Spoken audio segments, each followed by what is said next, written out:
রাস্তায় দাঁড়াইছেন তার জন্য, ওয়াদা করছেন যে সে আসবে। আল্লাহ নবী বলছেন ঠিক আছে এসো, আমি এখানে আসি। কথা বুঝতেছেন? এভাবে আল্লাহ নবী তার জন্য 3 দিন অপেক্ষা করছেন। 3 দিন পরে উনি আসছেন, আয়েশা বললেন আমি তো ভুলে গেছি। আল্লাহ নবী শুধু এতটুকু বললেন, আরে ভাই তোমার জন্য তো আমার অনেক কষ্ট হয়েছে, তোমার জন্য আমার অনেক কষ্ট হয়েছে। 3 দিন পর্যন্ত তোমার জন্য আমি এখানে সময় দিছি, আমি দাঁড়াই আছি। অনেকে মনে করেন 3 দিন মানে 24 ঘন্টা দাঁড়াই রয়েছে, এটা না। 24 ঘন্টা না, রাতে আল্লাহ নবী বাসায় গেছেন, খানার সময় খানা খাইছেন, নামাজের সময় নামাজ পড়ছেন, আরামের সময় আরাম করছেন, বাকি সময়টুকু এসে দাঁড়াইছেন। তোমার জন্য 3 দিন পর্যন্ত দাঁড়াইছিলাম। আমাদের কাছে কি জবানের ওয়াদার এই আহমিয়ত আছে? দরবেশ এক একজন বিশাল বড় বড়, বুজুর্গ এক একজন বিশাল বড় বড়, ওয়াইজ এক একজন বিশাল বড় বড়, বক্তা এক একজন বিশাল বড় বড়, জুব্বা পায়ের নিচে, পাগড়ি 12 হাত মাথার উপরে বাঁধা। আমার ভাই এগুলো কোনো বুজুর্গির আলামত না, এগুলো কোনো ওলি হওয়ার আলামত না। ওলির সাথে এর কোনো সম্পর্ক নাই। হ্যাঁ, ওলির সম্পর্ক তাকওয়ার সাথে, আল্লাহ আল্লাহ রাসূলের হুকুম মতো পুরাটা জীবন সাজানোর সাথে। যে মানুষটা এটা পারছেন সে ওলি। তার তাহাজ্জুদ না থাকতে পারে তার জীবনে। আল্লাহ নবী মসজিদে নববীতে বসা, এক সাহাবী মসজিদে নববীর দিকে আসতেছিলেন, উপস্থিত সাহাবায়ে কেরামদেরকে বললেন এ আগত লোকটা জান্নাতি, এটা বললেন। গালেবান হযরত আবু মুসা আশআরী রাদিয়াল্লাহু তাআলা আনহু অথবা অন্য কোন সাহাবী, ইনি তার দিকে তাকাই রইলেন, লোকটা কে? আসলো, দেখলেন একদমই সাধারণ একজন লোক, মদিনার এক সাধারণ সাহাবী। আল্লাহ নবী তো বলছেন মজলিস শেষে যখন উনি ওনার বাড়ির দিকে যাইতে নিলেন, তো এই সাহাবীও তার সাথে গিয়ে দেখা করলেন। দেখা করে বলেন, ভাই আমি আপনার বাসায় মেহমান হইতে চাই, আমাকে আপনার বাসায় 3 দিন রাখবেন মেহমান হিসেবে? বলে হ্যাঁ চলেন। গেছে, বাসায় গেছে, বাসায় রাখছে, খানা পিনা খাওয়াইছে। মূলত এর টার্গেট ছিল যে দেখবে কি করে সে, কোন আমলটা সে করে, যে কারণে আল্লাহ নবী মসজিদে নববীতে বললেন যে আমার এই সাহাবী যে আসতেছে এটা জান্নাতি মানুষ, এ জান্নাতি। গেলেন যে দেখলেন স্বাভাবিক, আজানের সময় নামাজ পড়ে, বাকি সময় গিয়ে বকরি রে ঘাস টাস খাওয়ায়, ঘুমানোর সময় রাত্রে ঘুমাইয়া যায়, অতিরিক্ত কোনো আমলই নেই, কোনো নফল নাই, কোনো আওয়াবিন তাহাজ্জুদ নাই, ভোরাত্রে উঠে কান্নাকাটি নাই, কিছুই নাই।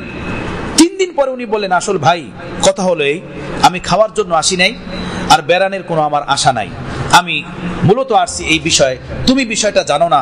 তুমি মসজিদে নববীতে ঢোকার আগে আল্লাহর নবী তোমাকে দেখে বলছিলেন এই যে সাহাবীটা আসতেছে যে জান্নাতি, তো তোমার সেই জান্নাতি আমলটা কি? সেই আমলটা দেখার জন্য আসছিলাম, কিন্তু অতিরিক্ত তো কিছুই পাইলাম না, না তাহাজ্জুদ আছে, না আওয়াবিন আছে, না ইশরাক আছে, না কোনো জিকির আছে, না রাত্রে জায়গায় কোনো বন্দিগি আছে। ওই বিষয়টা কি যে কারণে আল্লাহ নবী তোমাকে জান্নাতে সুসংবাদ দিলেন? উনি বললেন, ভাই হাকিকত হলো এই, আমার ভিতরে কোনো আমল নাই, বাকি আল্লাহ নবী কি জন্য বলছেন তা আমি জানি না। হইতে পারে এই যে আমি কারো হক মারি না, কারো হক নষ্ট করি না, কাউকে আমি কষ্ট দেই না, আমি এতটুকু বাইসা চলি, কারো হক মারি না, কাউকে কষ্ট দেই না, কারো হক আমি নষ্ট করি না, এতটুকু খেয়াল কইরা চলি। ওই সাহাবী বললেন, ভাইরে আর কিছু না, এইটাই হবে তোমাকে জান্নাতে নিয়ে যাওয়ার কারণ এবং আল্লাহ নবীর মুখে দুনিয়াতে জান্নাতে সুসংবাদ দেওয়ার কারণ। সারা জীবন তাহাজ্জুদ পড়ছে, ওজনে কম দিছে, হজের উপরে হজ করছে, উমরার উপরে উমরা করছে, মানুষকে ঠগাইছে। হিন্দুস্তানের একটা জায়গার নাম আছে জালালাবাদ। হযরত মাওলানা কাসেম নানতুবি রহমাতুল্লাহ বলতেন, জালালাবাদের জায়গা জমি কিনা জায়েজ নাই। কেন জায়েজ নাই?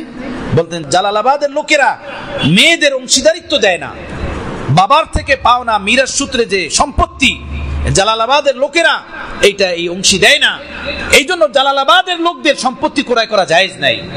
হযরত মাওলানা কাসেম নানতুবি রহমাতুল্লাহ বলতেন। কথা বুঝতেছেন আমার বন্ধুগণ, আমার ভাইয়েরা? अल्लाह अल्लाह हकीकत खराफत में खो गई, ये उम्मत रिवायत में खो गई। যেটা ছিল আসল সেটা ঢোল বাঁশির মধ্যে আওয়াজের মধ্যে হারিয়ে গেছে, আর যেটা ছিল নকল সেটা এখন আসল হয়ে গেছে। কথা বুঝতেছেন? আসলটা নকল, নকলটা আসল হয়ে গেছে। সত্য মিথ্যা রূপ নিছে আর মিথ্যা সত্যের রূপ নিছে। আল্লাহ আল্লাহ আল্লাহ আল্লাহ আপনি আমাদেরকে মাফ করে দেন, আল্লাহ আপনি আমাদেরকে ক্ষমা করে দেন, আল্লাহ আপনি আমাদেরকে মানুষ বানান, ইনসান বানান। আমার বন্ধুগণ, আমার ভাইয়েরা, হাকিমুল উম্মত মুজাদ্দিদে মিল্লাত হযরত মাওলানা আশরাফ আলী থানভী রাহমাতুল্লাহ আলাইহি ওই ইনসান, আল্লাহু আকবার, আল্লাহ পাক তার দ্বারা তার তাজদীদি কাম নিছেন। খাজা সাহেব রাহমাতুল্লাহ আলাইহি জিজ্ঞেস করছেন, হযরত লোকেরা, ওলামা, আউলিয়াউল্লাহরা আপনাকে মুজাদ্দিদ মনে করে। আপনার কি রায় এই ব্যাপারে? আপনার কি রায়? কথা বুঝতেছেন? যাকে জিজ্ঞেস করছিলেন আমার দাদা পীর হযরত আব্দুল গনি ফুলপুরি রহমতুল্লাহ আলাইহি, হাকিমুল উম্মাহ থানবীকে জিজ্ঞেস করছিলেন যে এই হিন্দুস্তানের সব ওলামা, মাশায়েখ, আউলিয়ারা আপনাকে মুজাদ্দিদ মনে করেন এবং আপনার দ্বারা সেই তাজদিদি কাম হইতেছে। খলকে খোদা, মখলুকে খোদা, লক্ষ লক্ষ কোটি কোটি আপনার বয়ানাত, লেখনী, কিতাবাত, ওয়াজ, আপনার সোহবাতের দ্বারা উপকৃত হইতেছে। আপনার কি ধারণা? হযরত থানবী রহমতুল্লাহ আলাইহি ডাইরেক্ট না বইলা একটা ঘটনা বললেন, বলে যে ভাই শোনো, একবার একটা মহিষের বাচ্চা ওর মাকে জিজ্ঞেস করছে, মারে মা পাদন্নি কিসে कहते हैं? পাদন্নি হলো মহিষের একটা পোস্ট, যেমন মনে করেন দারোগা, এসপি, ডিসি এরকমের পোস্ট আছে না পুলিশের ভিতরে, এ নিয়ে মহিষের ভিতরে একটা পোস্ট আছে পশুর ভিতরে। তো মহিষের বাচ্চা ওর মাকে জিজ্ঞেস করছে, মারে মা পাদন্নি কিসে कहते हैं? পাদন্নি কাকে বলে? তো মহিষ ডানে বামে এদিক ওদিক তাকাইয়া বললে, এই चुप चुप चुप, ए बच्चू चुप चुप चुप, लोगों का ख्याल कुछ मेरी ही तरफ है, लोगों का ख्याल कुछ मेरी ही तरफ है, ए बच्चा चुप चुप चुप। এটা বলার আগে আশপাশে দেখছে যে অন্য কোনো মহিষ শোনে কিনা। যখন দেখে অন্য কোনো মহিষ নাই, তখন ও বলল যে মানুষের কিছু খেয়াল আমার দিকে, অর্থাৎ তোর মাই হলো পাদন্নি, তোর মাই হলো পাদন্নি। হযরত থানবী রহমতুল্লাহ আলাইহি এই ঘটনা শুনাইলেন হযরত দাদা পীর আব্দুল গনি ফুলপুরিকে। হযরত দাদা পীর আব্দুল গনি ফুলপুরি বললেন, ইশারা কেনায়েত বুঝি না, এই সমস্ত ইশারা ইঙ্গিতের কথা বুঝতে চাই না, আপনি ডাইরেক্ট বলেন। লোকেরা আপনাকে মুজাদ্দিদ বলে, আপনার কি রায় আপনার ব্যাপারে? মানুষ যখন ওলি হয় তার ভিলায়েতের কুরবের খবর তার নিজের কাছে থাকে। এই ফকির পেরে মুর্শিদ হযরত আলা করাচির কাছে দোয়া চাইছিল, হযরত জি দোয়া ফরমান, আল্লাহ তাআলা আল্লাহ ওয়ালা বানায়ে দেন। হযরত আমাকে ধইরা বললেন, এই ফকিরকে ধইরা বললেন, মেরে সাথ রহো আল্লাহ ওয়ালা বন যাওগে। আমি এই কথা যখন ঢালকানগরের শাইখে কামেল হযরত শাহ আব্দুল মতিন বিন হোসাইন সাহেব দামান বারাকাতুহুমকে শুনাইলাম, উনি কাইপা উঠছেন। উনি বলেন, আল্লাহ নিজের তাকওয়া ও তাহারাতের উপরে, ঈমানের উপরে এই পরিমাণ ইস্তেকামাত এবং এই পরিমাণ তার ইতিমাদ কিভাবে গ্যারান্টির সাথে বলতে পারে, মেরে সাথ রহো ওলি আল্লাহ বন যাওগে, আমার সাথে থাকো ওলি আল্লাহ হয়ে যাবা। এটা যেমন তেমন ব্যাপার না, যেমন তেমন বিষয় না। কোন নবীকে যদি জিজ্ঞেস করে, ভাই আপনি নবী না অন্য কিছু, তখন তার জন্য এটা বলা যায় যে না না না ভাই আমি নবী না, তার জন্য এটা বলা ফরজ, হ্যাঁ আমি নবী, আমি নবী। কথা বুঝতেছেন? নবীর নবুয়তের যেভাবে খবর থাকে, আল্লাহ আমাকে নবুয়তি দান করছেন, এভাবে যখন আল্লাহ তাআলা কোন ওলিকে তার কামেল দফতরে, কামেল মাকামে কুরবে কবুল করে নেন, আল্লাহ তাকে বাতলায় দেন, তুই কিন্তু অন্য কারো না, তুই আমার। হ্যাঁ তুই আমার, তুই অন্য কারো না। दोनों जानिब से इशारे हो चुके, तुम हमारे हम तुम्हारे हो चुके, दोनों जानिब से इशारे हो चुके, तुम हमारे हम तुम्हारे हो चुके। আসমান থেকে জমিনে, জমিন থেকে আকাশে ইশারায় ইশারায় কথা হয়ে গেছে, হে বান্দা তুই আমার, আর বান্দা বলে মাওলা তুমি আমার, বান্দা বলে মাওলা তুমি আমার, আর মাওলা বলেন বান্দা তুই আমার। হ্যাঁ আমি তোর, তুই আমার। সুবহানাল্লাহি ওয়া বিহামদিহি, সুবহানাল্লাহিল আযীম। তো হযরত দাদা পীর বললেন, ইশারা ইঙ্গিতে না, আপনি স্পষ্ট বলেন। লোকেরা বলে আপনি মুজাদ্দিদ, আপনার নিজের ধারণা কি?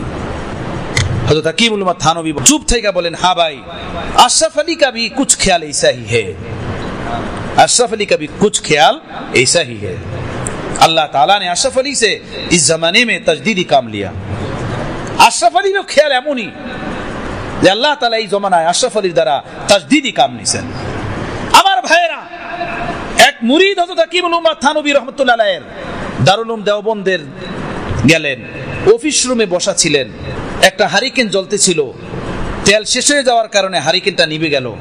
কিছুক্ষণ পরে অফিস কক্ষকে যিনি দেখাশোনা করতেন উনি উঠে গেলেন, আর একটা হারিকেন নিয়ে আসলেন, জ্বালাইয়া দিলেন। খাজা আজুল হাসান নজরুল রহমতুল্লাহ আলাইহি ছিলেন এই ব্যক্তি। উনি বললেন অফিস কক্ষের লোককে ডাইকা, ভাই আপনি যে তেলটা ভইরা নিয়ে আসলেন, এটা কোনো মাদ্রাসার তেল তো না, এটা কোনো মাদ্রাসার তেল তো না। ওই কথা জিজ্ঞেস করার সাথে সাথে অফিস কক্ষের ওই ব্যক্তি বললেন, ভাই तुम मौलाना अशरफ अली साहब का मुरीद तो नहीं हो, तुम मौलाना अशरफ अली साहब का मुरीद तो नहीं हो। খাজা সাহেব রহমতুল্লাহ বলেন, আমি বললাম হ্যাঁ। আমি তো मौलाना अशरफ अली शाबिरी मुरीद। बोला हाँ, हिंदुस्तान में यही बात फैली हुई है। হিন্দুস্তানের কোনায় কোনায় এই কথাই ছড়াইছিতে আছে যে একমাত্র মাওলানা আশরাফ আলী থানবীর মুরিদরাই এই হুকুকুল ইবাদের এতটা খেয়াল করেন যে খেয়াল অন্য কেউ করে না। হ্যাঁ, আল্লাহ আপনি আমাদেরকে মাফ করে দেন, আল্লাহ আপনি আমাদেরকে ক্ষমা করে দেন, আল্লাহ আপনি আমাদেরকে মানুষ বানায় কবরে যাওয়ার তৌফিক দান করেন। আমার ভাইরা, আমি নামাজ পড়লাম, নামাজ পড়তেছিলাম, আমি ভাবলাম যে আপনাদেরকে কি বলবো। বারবারই আমি ভাবতেছিলাম যে কি আপনাদেরকে বলবো, কি বলবো, কি ওয়াজ করব।